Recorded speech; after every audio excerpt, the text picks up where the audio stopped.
श्री स्वामी समर्थ।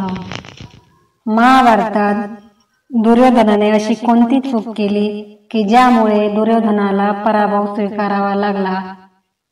कुरुक्षेत्रातील युद्ध अटळ होते आणि दोन्ही पक्ष सैन्याची जुळवाजुळव करत होते। त्यावेळी फक्त दोनच पक्ष होते, कौरव आणि पांडव।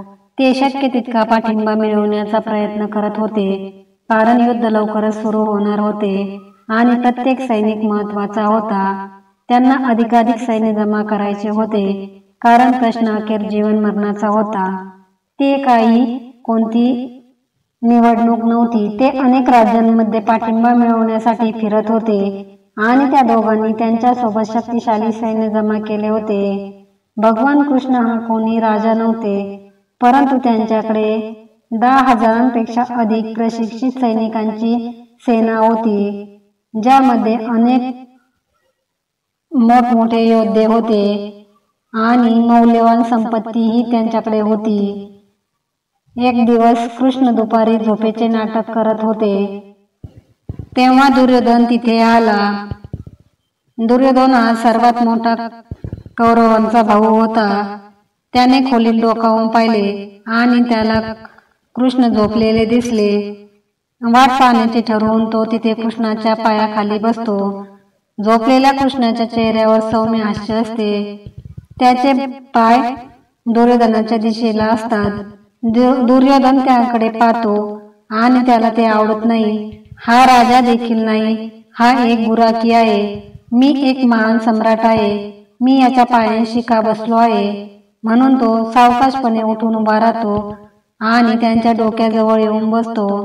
नंतर अर्जुन येतो। तो कृष्णांचा भक्त असतो आणि अगोदर दुर्योधन बसलेला असतो त्या ठिकाणी तो जाऊन बसतो। कृष्णाचे पाय त्याच्या दिशेने असतात। तो त्याकडे एक आशीर्वाद म्हणून पाहतो आणि तो तिथेच बसून राहतो।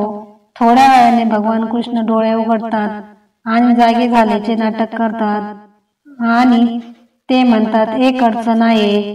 ते म्हणाले, अरे अर्जुना, तू आला आहेस तर? अर्जुन म्हणाला, हो भगवान, मी आलो आहे। पुढे ते काही बोलायच्या आतच दुर्योधनाने त्याची उपस्थिती जाणून देण्यासाठी त्याचा घसा खाकरला। कृष्ण म्हणाले, अरे दुर्योधना, तू सुद्धा? दोघेही एकाच वेळी? तुम्ही दोघे इथे कशासाठी आला आहात? मग दोघे जण म्हणाले की ते युद्धात त्यांची मदत मागायला आले आहेत।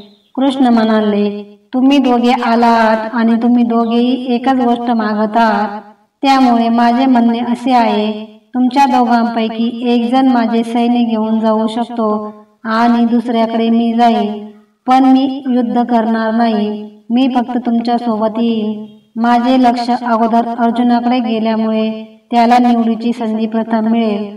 दुर्योधनाने विरोध केला, मी इथे आधी आलो आहे। कृष्ण म्हणतो, पण मी काय करू शकतो? मी पहिल्यांदा त्याला पाहिले आहे। मग कृष्ण अर्जुनाला म्हणाले, तुला जे हवं त्याची निवड कर। अर्जुन म्हणाला, भगवान, आम्हाला तुम्ही हवे आहात। मला तुमचे सैन्य मिळाले नाही तरी चालेल, आम्हाला केवळ तुम्ही आमच्या सोबत हवे आहात।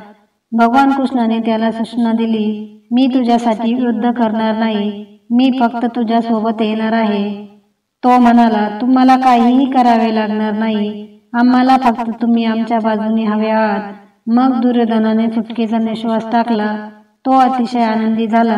त्याला माहिती होते की पांडव मूर्ख आहेत, पण 10,000 प्रशिक्षित सैनिकांच्या ऐवजी ते एका माणसाला निवडण्या एवढे मूर्ख असतील असा विचार त्याने कधीही केला नव्हता।